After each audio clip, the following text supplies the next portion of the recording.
Hey everyone, welcome back to Glitch Sip. In today's video, I'm going to show you how to find Captain Rowan's location in the Forge on Roblox, step by step.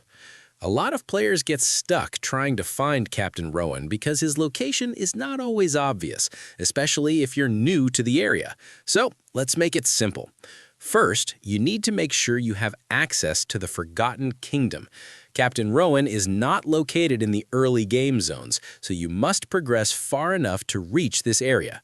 Once you arrive in the Forgotten Kingdom, head toward the main paths leading deeper into the zone. Captain Rowan is usually found at a small camp or outpost, not inside a cave. Look for a campsite with tents, torches, and NPCs nearby. Captain Rowan will be standing at this camp, usually near the entrance that leads toward Ruined Cave. If you're having trouble finding him, follow the main road in the Forgotten Kingdom instead of side paths. His camp is placed along the main progression route, so you don't need to explore hidden areas. When you find Captain Rowan, you can interact with him to accept quests, continue story progression, and unlock objectives related to Ruined Cave.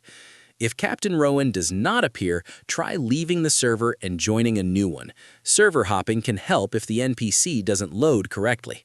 To quickly recap, reach the Forgotten Kingdom, follow the main paths, look for a camp near the entrance to Ruined Cave, and interact with Captain Rowan to continue your quests. If this guide helped you, make sure to subscribe to Glitch Sip for more Forge guides, Roblox tips, and updates. Leave a comment if you have any questions, and I'll see you in the next video.